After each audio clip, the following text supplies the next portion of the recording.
नवी मुंबई पोलिसांकडून जप्त करण्यात आलेले 10 कोटी रुपयांचे अंमली पदार्थ नष्ट करण्यात आले। याबाबत बोलताना वनमंत्री गणेश नाईक म्हणाले की अनेक संसार आणि नागरिकांना उद्ध्वस्त करणारे अंमली पदार्थ आज नष्ट करण्यात आले आहे।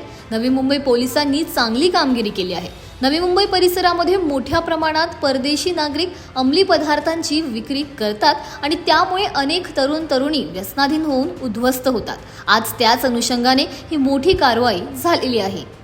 नवी मुंबई पोलीस आयुक्तालयाचे आयुक्त मिलिंदजी भारंबे यांच्या नेतृत्वाखाली गेल्या सुमारे 2 वर्षापासून विविध नशेच्या व्यापार करणाऱ्या वापर करणाऱ्या अशा घटकांना जवळजवळ 1800 घटकांना त्यांनी पकडले आणि त्याच्यामधून जवळजवळ 54 कोटी रुपयाचा ड्रग्ज त्या ठिकाणी आज त्याचं नष्ट करण्याची प्रक्रिया सुरू झालेली आहे। बाब असे की साधारण 2-1 महिन्यापूर्वी आपल्या राज्याचे मुख्यमंत्री देवेंद्रजी फडणवीस आणि सिने अभिनेता जॉन अब्राहम यांच्याच समवेत त्याला मी पण होतो, प्रशांत ठाकूर पण होते आणि मिलिंदजी भारंबे यांच्या नेतृत्वाखाली पोलिसांनी जी मोहीम सुरू केली की नशामुक्त, तसं भारतच त्यांची इच्छा आहे, परंतु त्यांना जो परिसर नवी मुंबई पोलीस आयुक्तालय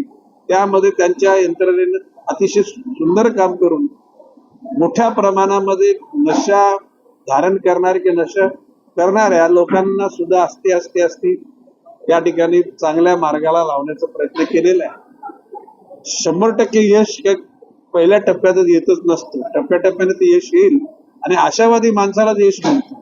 निराशेच्या गर्दीत गेलेली माणसं कधी यश संपादित करू शकत नाही।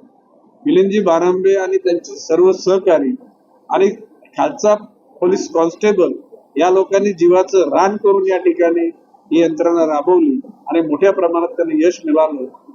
निश्चितपणे या गोष्टीचं अनुकरण अन्य पोलीस आयुक्तालयामध्ये सुरू होईल, ग्रामीण भागातल्या अधीक्षक परिसरामध्ये सुरू होईल।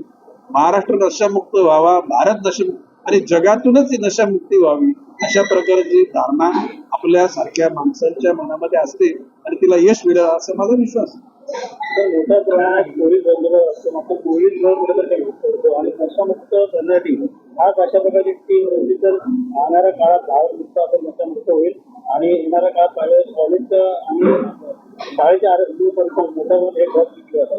बघा, शेवटी पोलीस यंत्रणा आपलं काम करेल, परंतु समाजामध्ये अवेअरनेस, जागरूकता निर्माण करणं, या नशेचे दुष्परिणाम काय होते, तुमचं जीवन कसं उद्ध्वस्त होईल याच्या बाबतीमध्ये सुद्धा पोलीस यंत्रणेमार्फत सगळी माहिती दिलेली आहे।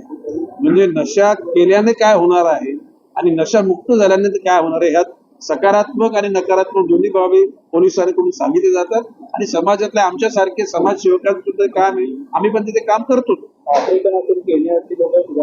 नाही, प्रामुख्याने आफ्रिकन देशात म्हणजे त्याच्यामध्ये नायजेरियन आहेत, अन्य इतर नावं विविध, पण नायजेरियन मोठ्या प्रमाणामध्ये आहेत आणि आपल्या यंत्रणांनी निश्चितपणे त्यांना आटोक्यात आणण्याचं काम सुरू केलेलं आहे आणि ते आटोक्यात येईल असा माझा विश्वास आहे।